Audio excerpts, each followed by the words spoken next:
Hace 54 años atrás, un 11 de julio de 1971, el Estado de Chile tomó el control de la gran minería del cobre mediante una reforma constitucional contemplada en la Ley 17.450.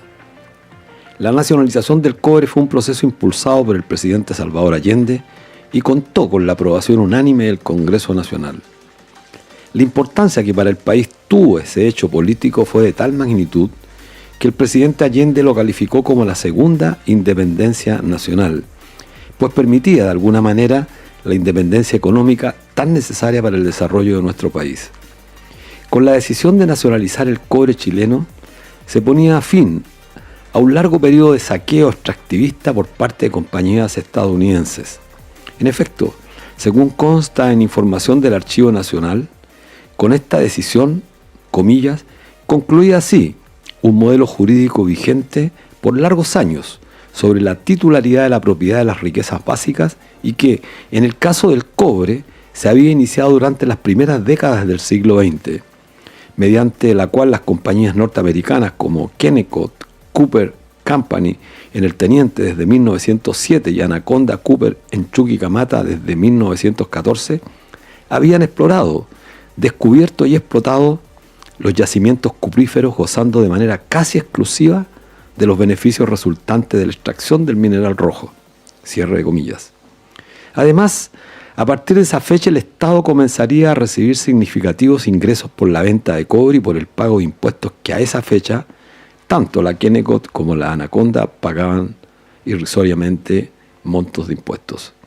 Pero la nacionalización no solo permitió recaudar mayores tributos de la gran minería, sino que consagró, como establecía la propia Resolución de Naciones Unidas sobre la soberanía permanente sobre los recursos naturales del 14 de diciembre del año 62, que afirma: el derecho de los pueblos y de las naciones a la soberanía permanente sobre sus riquezas y recursos naturales debe ejercerse en interés del desarrollo nacional y del bienestar del pueblo del respectivo Estado.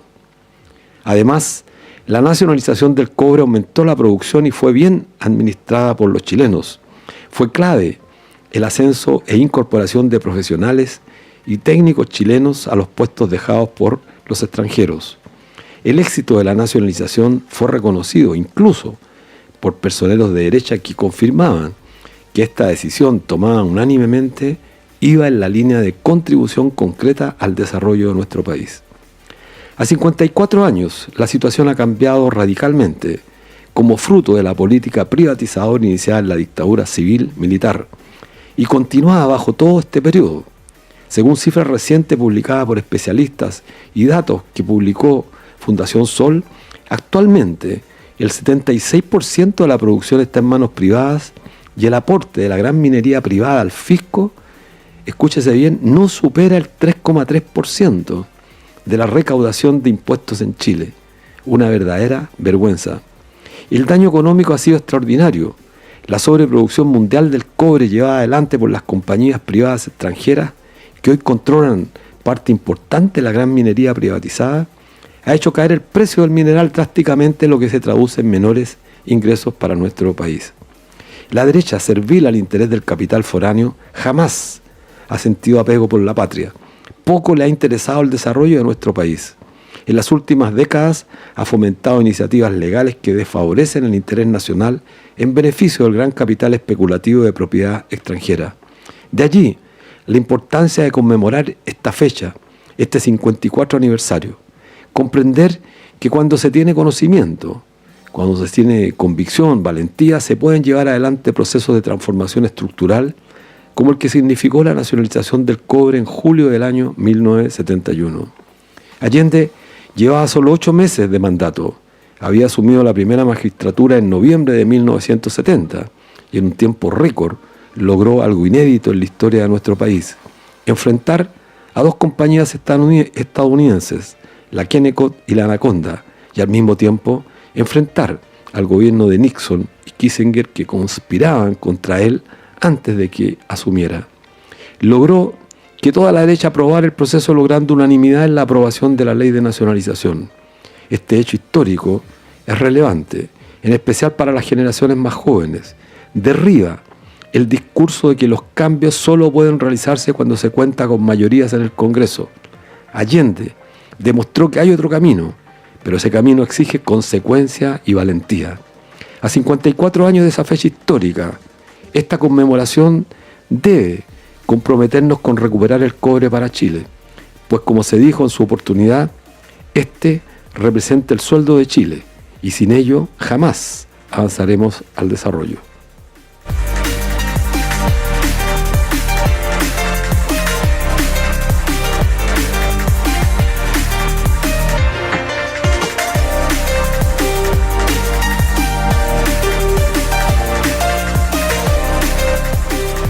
Hola amigas, amigos, bienvenidas y bienvenidos a la 7ª temporada de Debate Social. Soy Luis Mesina y estamos en la edición número 285 de nuestro programa Debate Social.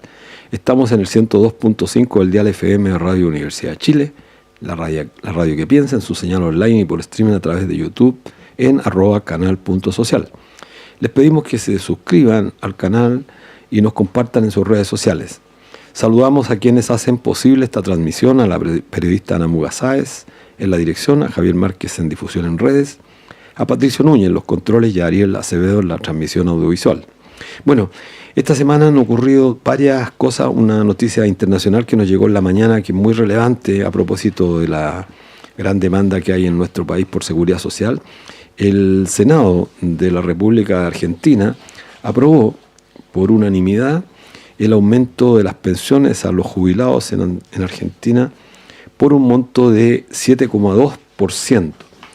Esta noticia es muy relevante porque contó con la aprobación de 52 senadores, 4 abstenciones y 0 votos en contra, lo que es, y la prensa sí lo ha calificado como una derrota total para el presidente Milei, quien ha amenazado ya con vetar este acuerdo o esta norma que ha sido aprobada por el Senado. Bueno, esto abre un debate interesante en Argentina, porque hacía tiempo que el Senado no se pronunciaba sobre una demanda tan relevante como es la que levantan los jubilados en nuestro país hermano. Así que desearles el mayor de los éxitos a los jubilados y por supuesto a todos quienes luchan contra este gobierno que pretende derribar derechos fundamentales que por tanto tiempo han tenido nuestros hermanos argentinos. Bueno, un tema que queremos comentar brevemente dice relación con lo que comentamos la semana antepasada en este programa, que es el caso de Héctor Yaitul versus los dichos de Kaiser. Bueno, Héctor Yaitul, como saben nuestros auditores, nosotros no hacemos apología de ningún vocero de la CAM, tampoco de ningún vocero del pueblo mapuche. Sin embargo, nos parece que en honor a la verdad y en honor a la mantención del equilibrio de las noticias, de la realidad con la que se enfrentan sujetos no vinculados al poder con aquellos vinculados al poder, ¿no? Y lo vemos hoy día, por ejemplo, con el caso de Hermosilla, Chadwick, que prácticamente en las últimas 2 semanas poco o nada se habla de ese caso, y con el fondo de tirar una cortina de humo de forma tal que la ciudadanía se vaya olvidando de quienes delinquen en este país. Pero respecto de Yaitul y Kaiser, Héctor Yaitul fue condenado implacablemente a 23 años. Condena por aplicación de la Ley de Seguridad Interior del Estado. El tipo penal que se aplicó es apología a la violencia. Condenado por algo que dijo, no por algo que hizo. Y esto es muy relevante. No hay en el proceso ninguna prueba de que involucre a Héctor Yaitul como parte en hechos que son contrarios a lo que plantea la ley de seguridad interior del Estado, sino que el tipo penal es apología a la violencia, por algo que dijo y no por algo que hizo. La misma situación ocurrió con Kaiser a propósito de una entrevista efectuada por el periodista Mochati en la radio Bio Bio. Incitó a la violencia, incitó al odio. Nicolás Romero, un director de un medio alternativo, en una muy buena intervención hace algunos días señalaba por qué, interpelando al presidente Gabriel Boric, no recurre a la aplicación de la aplicación de la Ley de Seguridad Interior del Estado, tal como recurrieron contra Héctor Yaitul, porque hay que decirlo, quien se querelló contra Héctor Yaitul fue Sebastián Piñera, pero eso estaba acotado, y sin embargo el actual gobierno amplió el proceso de forma tal finalmente a terminar condenándolo a 23 años. Hay un grupo de diputados del Partido Socialista que ha recurrido contra Kayseri, cuestión que se celebra y se aplaude, porque efectivamente en este país no puede haber una transgresión tan grande a un principio que quienes conocen algo del derecho lo saben, pero también la sociedad y la ciudadanía también tiene que tener claro. Hay un principio que se conoce como el principio de igualdad ante la ley. Bueno, no se trata de comparar aquí a un diputado de la República, al señor Kaiser, con un vocero del pueblo mapuche como es Héctor Yaitul. Se trata nada más ni nada menos que somos iguales ante la ley, por lo menos eso dice la doctrina, eso dice la norma. Somos iguales ante la ley, entonces lo que debería aplicarse es la ley para todos de manera igual, como se le aplicó a Héctor Yaitul por lo que dijo, no por lo que no hizo. Creo que ese tema es menester tenerlo presente, y especialmente lo queríamos colocar en la Radio Universidad de Chile, porque nos parece que no podemos seguir permitiendo en nuestro país un doble tratamiento a quienes no cuentan con el poder del Estado respecto de aquellos que sí cuentan con beneficio y con el apoyo del poder del Estado. Bueno, otro tema que nos parece relevante dar a conocer en nuestro programa de debate social, y que nos llegó esta denuncia respecto a través de la Radio Miño. 2 personas de San Rosendo se quitan la vida tras desalojo del que fuera su hogar por mucho tiempo. Y bueno, el comunicado señala que vivimos en un maldito sistema abusivo que genera mucha riqueza para pobres, endeudamiento para la mayoría, y que el sistema no da para más. El vecino Luis Fernando González de San Rosendo, ante el inminente desalojo de la toma La Antena en San Rosendo, donde vivió durante años, dio la lucha por detenerla, llegó al Congreso buscando ser escuchado, hasta amenazó con quitarse la vida ante tanta injusticia. El Estado lo quiso callar con un subsidio de arriendo en una comuna donde no hay arriendos, y realizó el desalojo. Don Luis Fernando González cumplió su palabra junto a su sobrino, se quitaron la vida, don Luis falleció, su sobrino está gravísimo. Entonces, bueno, Radio Miño dice, ¿cómo seguir con este dolor? El dolor de todo un pueblo, ¿cuántas muertes más tenemos que aguantar? Y esto es relevante, esta noticia, porque todavía está amenazándose el desalojo en uno de los campamentos más grandes de San Antonio, y si en este sucedió esta lamentable situación de un señor que ante el agobio de tener que perder su casa toma una decisión tan drástica como es quitarse la vida. Bueno, esto es lo que está pasando desgraciadamente en nuestro país, una injusticia muy grande que es necesario y urgente revertir. Bueno, vamos a ir a un corte musical con un tema del cantautor Joaquín Figueroa, ¿Qué o la tumba? Volvemos luego con nuestro interesante invitado Luis Casado.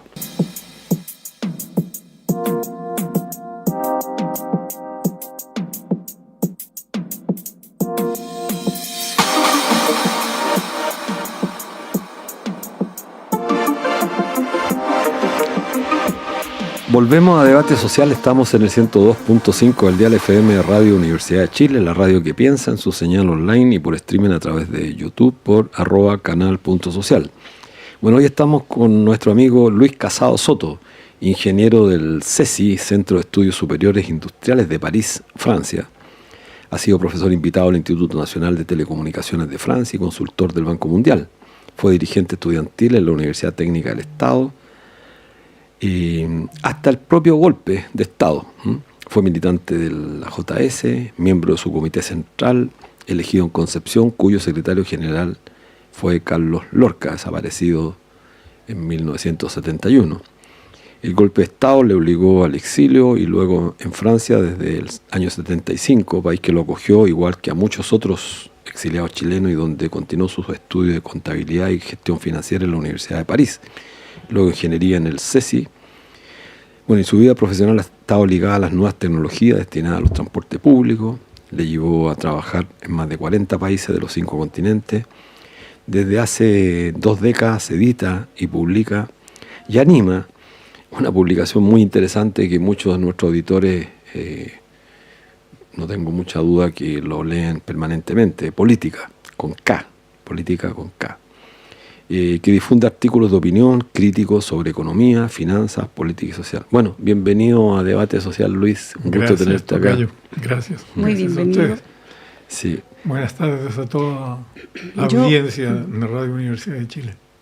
Yo no me quise perder esta conversación, así que también estoy ahora así es. Bueno, estamos con Anita Anamuga, también nuestra directora en el programa, así que vamos a sacarte harto el jugo, tocayo. Bueno, entremos en materia, el tiempo es escaso. Bueno, como ya llevas una semana en el país. Varias semanas, ¿no? 2 semanas creo, ¿no? 2 semanas. 2 semanas. Bueno, y luego de varios años de ausencia, aunque viniste, entiendo, por ahí por la pandemia, queremos partir por preguntarte cuál es tu impresión del país, qué es lo que te ha llamado más la atención en estos días. Tenemos de todo en nuestro país, pues se ha destapado la olla de la corrupción, más de lo que había antes a gran escala, casos menores, el caso de las licencias médicas, tapó la continuidad del caso Hermosilla, el chat de que poco se habla, ahora nosotros estamos tratando de instalarlo nuevamente, todos con involucración de sectores ligados al poder dominante. Está el desfalco de las municipalidades, por ejemplo. ¿Cómo es Chile, Lucho, hoy? Aunque sabemos que desde Francia sigue muy atento a lo que sucede en nuestro país, pero ¿qué te pareció llegar acá al país? Bueno, lamentablemente la impresión que uno recibe es que lo que habíamos imaginado, lo que habíamos pensado cuando vino la ola librecambista y globalizadora, se produjo. Es decir, a mí me da la impresión de que visito al Chile del siglo XIX o incluso anterior. Me refiero fundamentalmente a un hecho que me parece esencial, cuál es el de la distribución del producto de este país, que cada vez se concentra más en pocas manos, dejando la inmensa mayoría de la población afuera. Y ese hecho, ese fenómeno no es propio de Chile. En Francia ocurre lo mismo, en la Unión Europea ocurre lo mismo. Por ejemplo, en Francia el 1% de la población más rica concentra el 55% de la propiedad del PIB. Esas son cifras enormes. Y el 45% debe bastarle al 99% que queda. Eso hace que en la medición de la pobreza en Francia, desde que se inició la medición de la pobreza, nunca habíamos alcanzado un tal nivel de pobreza y miseria en ese país. Y eso lo veo reflejado acá del mismo modo. Claro. Es decir, aquí veo una sociedad que vive del rebusque, intentando sobrevivir para lograr llegar a fin de mes, mientras el país exporta riqueza y capitales hacia los países ricos. Claro. Así es. Así es. Bueno, dentro de la presentación que hizo Luis, mostraba que tú eras activo durante la unidad, o sea, durante los años de la Unidad Popular, tenías un cargo en la Juventud Socialista, entiendo, y viste de cerca o sentiste de cerca todo lo que fue la nacionalización del cobre. Hoy día estamos en un día histórico, 11 de julio. 54 cumpleaños, sí. Claro, se cumplen 54 años desde la nacionalización del cobre, donde había un país que estaba recuperando la riqueza nacional. ¿Cómo se vivió? Me gustaría así como recapitular esa parte, digamos, ¿cómo se vivió en ese momento, este momento histórico? Bueno, en ese momento yo creo, por lo menos yo no era muy consciente de lo gigante del paso que estábamos dando. Yo me enteré en Francia muchos años más tarde que quien nacionalizó todo fue el general de Gaulle. La industria, la banca, la seguridad social, la educación, la industria aérea, la energía. Y Francia conoció 30 años, que allí llaman los 30 gloriosos, gracias a la participación del sector público que transformó a Francia nuevamente en una potencia después de la destrucción de la Segunda Guerra Mundial. No fue el sector privado, fue el sector público. Incluso la industria automotriz, Renault era público, los transportes eran públicos, las líneas aéreas eran públicas, etcétera, etcétera, etcétera.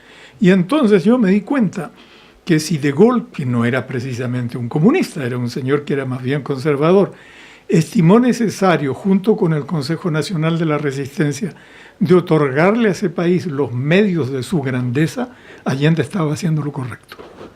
Sí, mira, es importante eso que señalas, porque bueno, siempre el cobre siempre ha sido considerado como el sueldo de Chile, en una época se le llamó la viga maestra, me acuerdo, por su importancia que tiene en la economía nacional.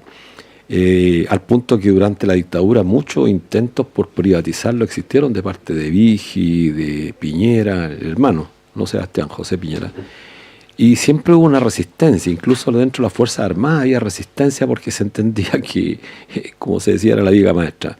Y además por la importancia estratégica en la producción mundial de diversos productos, el cobre jugaba un rol relevante.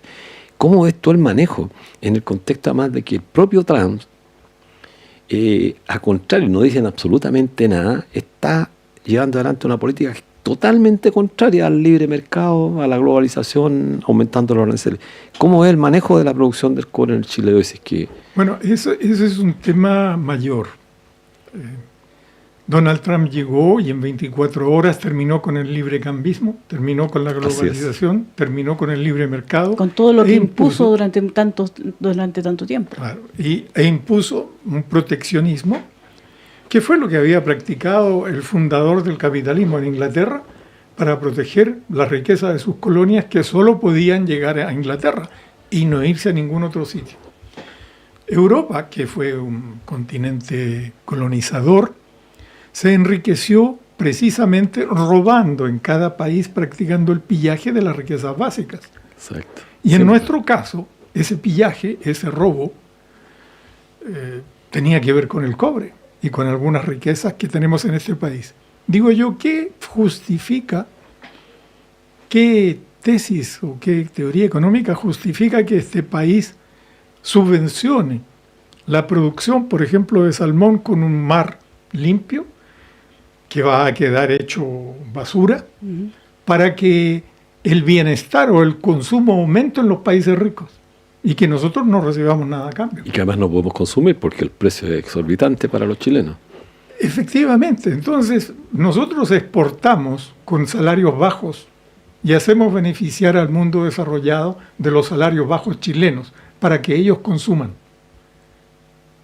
lo cual es absolutamente ridículo. Se supone que las políticas públicas de este país debiesen estar orientadas a garantizar el bienestar de la población chilena primero que nada. Eso lo entendió De Gaulle. No hubo que convencerle, estaba convencido, ¿no? Como muchos otros señores, incluso Donald Trump hoy día se escuda en la necesidad de aumentar el bienestar del pueblo norteamericano, protegiendo las fronteras de lo que llega.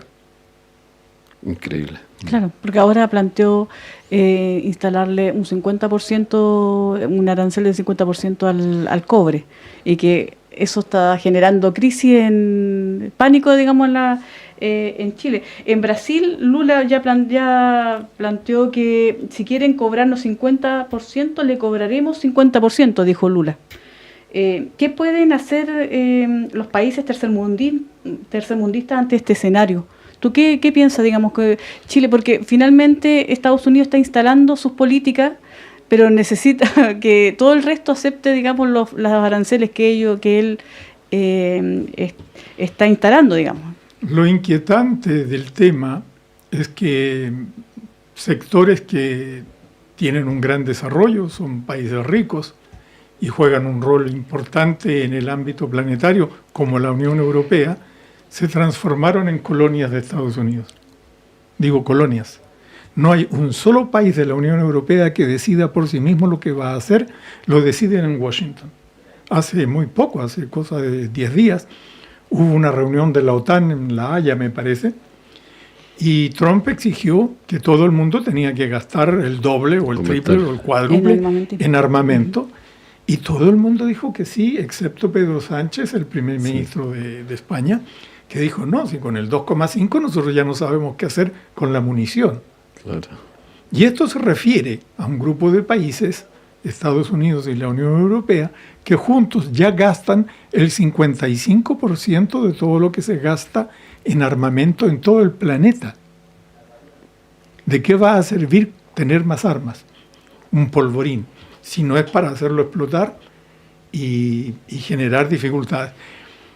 Nosotros, visto esto desde América Latina, o particularmente desde Chile, debiésemos oponernos a esa forma de ejercer un nuevo colonialismo en el cual ellos determinan cómo se debe o no se debe comerciar en un mundo que ya no tiene libre comercio.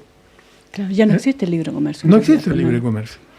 Si yo aplico aranceles del 50%, pues yo no puedo vender sino en las condiciones que tú decides, Donald Trump. Y si a mañana se le ocurre cobrar el 100%, pues es él el que decide, no nosotros.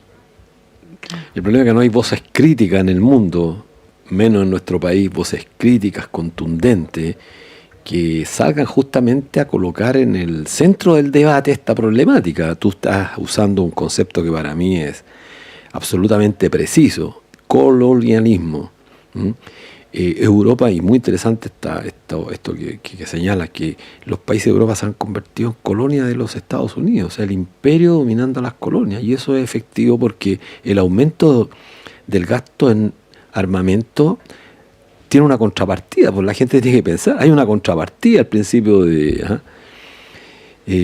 contable. ¿Dónde se carga esto? Se bajan las pensiones, se baja la seguridad social, se destruye la seguridad social construida durante tanto tiempo. Entonces, quiero hacerte una pregunta, Luis.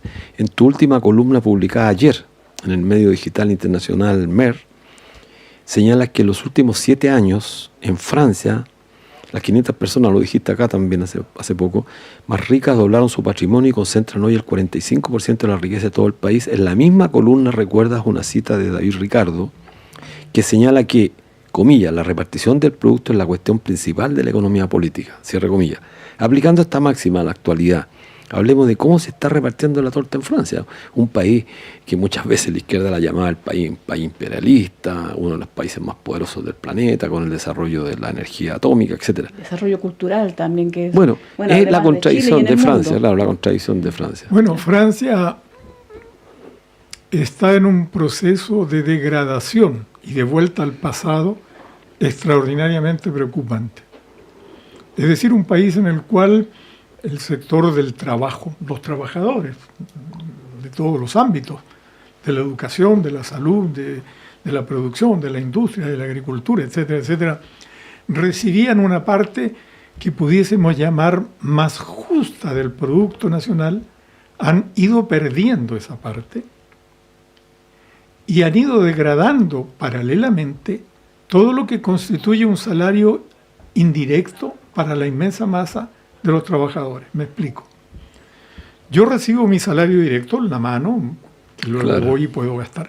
Pero también cuando mis chicos van a la escuela, y la escuela es pública, laica y gratuita, desde la primaria hasta la universidad, estoy recibiendo un salario indirecto, porque yo no pago. Lo mismo ocurre con la salud. Hay un sistema de salud único, nadie pregunta, ¿y usted dónde se atiende? Porque todo el mundo, desde el presidente de la República hasta el último trabajador, se atienden en el servicio de sanidad pública, y ese también es una forma de salario indirecto. Claro, y eso se está degradando, perdiendo. Hay profesores que renuncian, que ya están tan mal pagados que no quieren seguir en la educación, y hay personal de la salud que prefiere ir a trabajar a otros sitios. La situación se ha degradado tanto, que es una cosa alucinante. Resulta de que en Francia nosotros utilizamos médicos de todo el mundo, porque ya los médicos franceses renunciaron. Entonces nosotros tenemos médicos argelinos, cubanos, rumanos, africanos, del mundo entero, para poder suplir lo que ellos han destruido. Y esa es la situación. Y yo igual quisiera detener un poco, porque claro, tú dices que hay una degradación pero el tema del lado público en Chile ya está. Nosotros lamentablemente ya no tenemos salud pública, no tenemos educación, o sea, tenemos muy degradada, más degradada aún la educación, la salud. Me llamó la atención cuando tú dices que el presidente se atiende hasta el último trabajador. Sí, señor. Trabajan, porque la calidad, me imagino que tiene que ser la misma, la óptima, señor. La educación también, la gente no se tiene que trasladar de una comuna a otra para buscar un colegio mejor posible para tu hijo. ¿no? O sea, el colegio de la esquina de tu casa te sirve. Ese yo creo que es el ideal que debería funcionar en todos los países, digamos, ¿no? Eso es lo que se ha logrado salvaguardar hasta ahora y espero que sigamos con ello. En Francia, la noción de todo el mundo es, si tú quieres estar bien atendido en la salud, ve al sistema público, porque si vas al sistema privado es que eres un idiota que no entiende nada. Porque te cobran y no es mejor. Bueno, el sector, lo que existe de salud privada en realidad ni siquiera cobra, en realidad le cobra al Estado porque forma parte del sistema público que es el que organiza todos los servicios. Ya. ¿Cómo yo otra cosa, disculpa antes de que tu pregunta, el tema de los chalecos amarillos fueron vistos muy fue un movimiento social en defensa de lo público y de la seguridad social. Salieron hace un par de años atrás cuando quisieron aumentar, cuando aumentaron, porque terminaron la pelea finalmente. Fue tan la movilización, pero fue por decreto que se instaló el aumento de la edad de pensión de los 60 a los 62 años. Pero la lucha fue feroz. La degradación democrática en Francia es muy seria y preocupante. Los gobiernos están cada vez más gobernando por decreto, ignorando al Parlamento. Y los parlamentarios de cualquier sector político, de derecha, centro, de izquierda, están inquietos y dicen, bueno, ¿de qué servimos? ¿Qué hacemos aquí? Si aplican un artículo de la Constitución que le otorga al presidente de la República la potestad de decidir en nombre de todo el mundo sin consultarle a nadie. Y eso es un tema que afecta a diferentes sectores de la sociedad. Por ejemplo, a la democracia, me imagino. A la democracia y a la sociedad. Por ejemplo, aquí se habla mucho del libre mercado, pero ¿saben ustedes que Francia el año pasado otorgó subvenciones a la empresa privada para mantener el empleo por 211.000 millones de euros? Es decir, 2/3 del PIB chileno. Claro.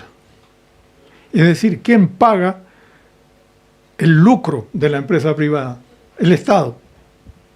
Y luego me vienen a hablar del libre mercado y de la competencia. ¿Pero qué competencia? ¿Cómo podemos competir nosotros cuando el Estado francés le otorga 211.000 millones de euros de subvención al sector privado? Que además despide trabajadores. Oye, te estoy dando dinero precisamente para crear empleo, no para eliminar empleo. Hay una crisis, hay un líder político francés bastante respetable y respetado que dice que nosotros estamos viviendo en Francia una situación pre-revolucionaria de la cual nadie puede decir para hacia dónde va a salir, pero que la situación de degradación ha alcanzado niveles increíbles. Mélenchon es el de Jean-Luc Mélenchon, efectivamente, ¿sí? Con un gobierno actual nombrado por el presidente de la República, el año pasado ganó las elecciones en la izquierda. Y el presidente de la República no siguió la Constitución, le dio el gobierno a la derecha, lo cual era simplemente borrar de una plumada los resultados electorales democráticos. Y este gobierno es impotente, no hace nada, es inmóvil, y todo se va degradando y, claro, va creciendo, desde luego, la inquietud y la preocupación de todo el mundo, incluso el sector privado. Yo quería preguntarte sobre algo que tocaste en la respuesta anterior. Toda esta concentración de la riqueza se da en los mismos años en que ocurre la pandemia, se agudiza la concentración en Estados Unidos, fue brutal, mientras todo el mundo estaba confinado durante un año.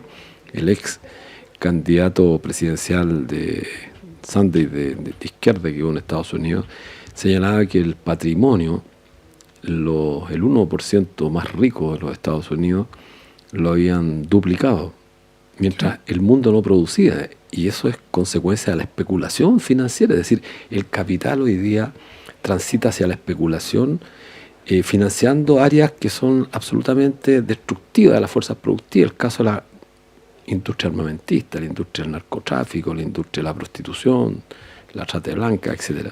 Perdón, has tocado un tema, Luis, que yo tengo que mencionar. El Instituto Nacional de Estadísticas y de Estudios Económicos de Francia, INSEE, conocido en el mundo entero por su seriedad, cuando dice este es el PIB de Francia, incluye la venta de drogas, Sí. la prostitución, y eso le agrega al PIB 3%, que no es poco, Claro. ¿no? Claro. Es decir, oficializan lo que normalmente es ilegal. Claro, ya una industria parecida al turismo, Francia. Sí, totalmente. Sí, claro. Pero mira, Sí. qué brutal esto, porque decirlo a veces cuesta, pero los hechos ya demuestran que es irrefutable un dato como el que señalas tú. El problema es que seguimos constatando una realidad, describiendo la realidad. Pero bueno, hoy día no hay fuerzas suficientes que se propongan transformar esa realidad. Explícanos desde tu experiencia en el centro de Europa, por si no queda claro, ¿cuál es el trasfondo económico del conflicto? Porque este es un tema relevante. La guerra no es una casualidad. La guerra es consecuencia además de una estrategia en la etapa, yo diría, más crítica al capitalismo como sistema. Esto se traduce en la realidad por un aumento demencial de la corrupción.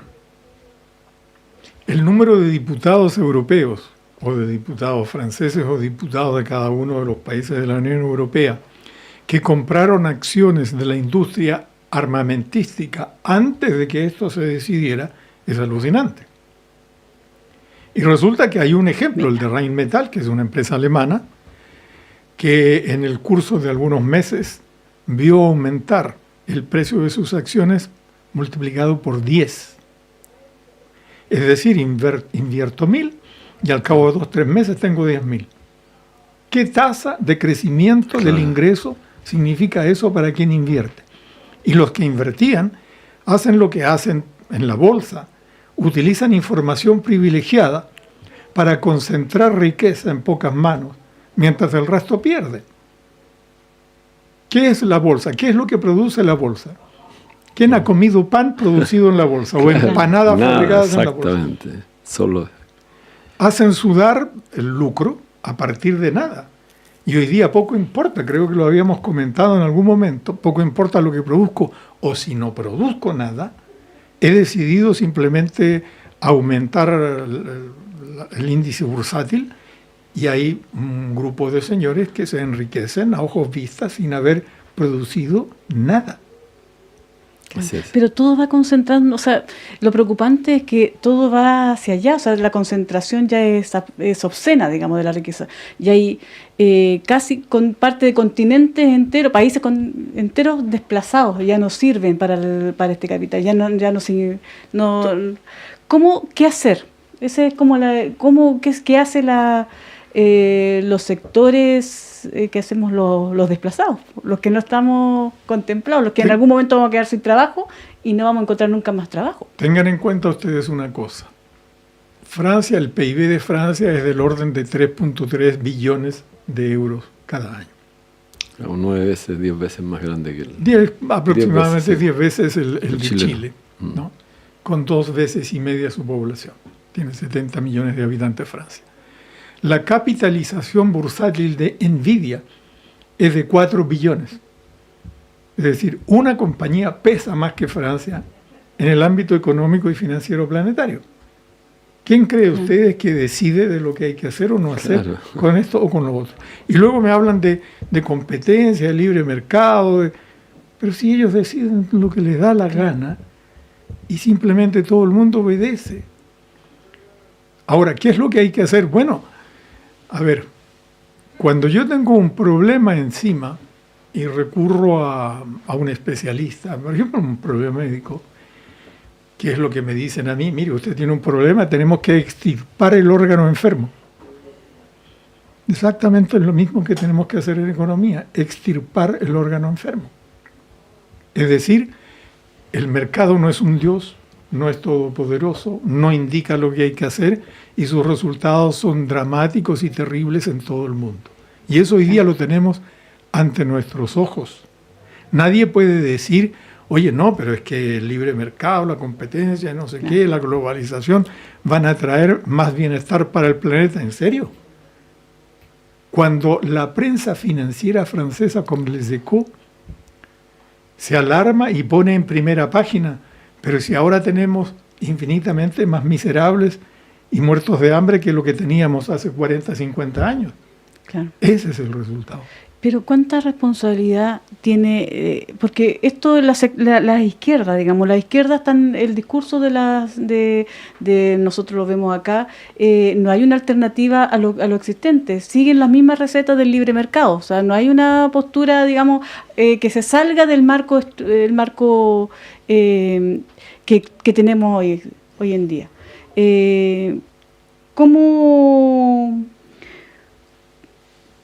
¿Cómo se hace, digamos, para que estos partidos, qué pasó? ¿Cuánta responsabilidad tienen estos partidos de izquierda que no tienen ninguna propuesta alternativa? Esto me recuerda a un juego que yo tenía con mi hija, con mi pequeñita, Tatiana se llama. Yo le decía, a ver, dime cómo se llama el animal que tiene 4 patas, una piel de este color y un cuello muy, muy, muy, muy largo, de 3 metros, y que come las ramas de los árboles. Ella me decía, se llama una jirafa. No se llama izquierda, se llama jirafa. Un partido que aboga por el libre mercado, por explotar a la mano de obra, para subvencionar a los países ricos, enriquecer a los ricos y empobrecer a los pobres, no es de izquierda. Exacto. Te quería preguntar a propósito de eso, porque nos quedan minutos.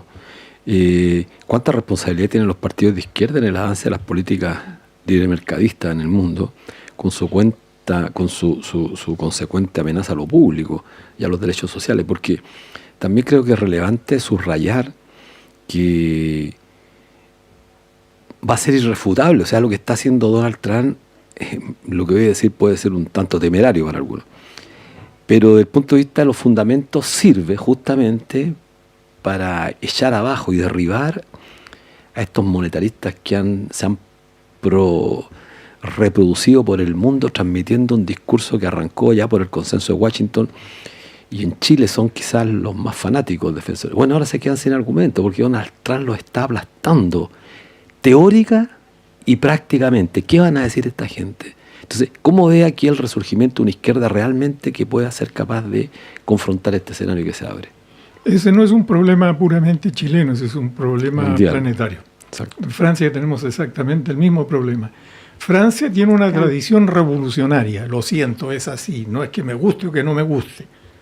Francia cambió y salió de una situación extraordinariamente degradante con la Revolución Francesa. Claro. Y de ahí en adelante, yo siempre me sorprendía cuando iba al liceo aquí, porque nos hablaban de la Revolución de 1830 y de la Revolución de 1848 y de la Revolución de 1870. Digo, pero ¿por qué siempre están en revolución? Porque estaban buscando caminos para llegar a ser la potencia que fueron. Qué bien. Ya, bueno, hay que esperar. Estamos en el tiempo, desgraciadamente pasó volando, así que, bueno, aprovechamos de dar un saludo a Harold Vicencio, a Clara Muñoz, Mauricio Morales de Santo Domingo, el convento, a Luis Mancilla de Chiloé, y bueno, como decimos todos los días viernes al terminar, y no se olviden de escuchar Palestina por siempre. Es una conversación pendiente en todo caso. Exacto. Para salud. Y vamos a seguir con una conversación pendiente. Estamos recién empezando con Lucho Casado. Bueno, agradecerte que haya estado acá, así que nos vemos el próximo viernes a las 16, como todos los viernes, Debate Social.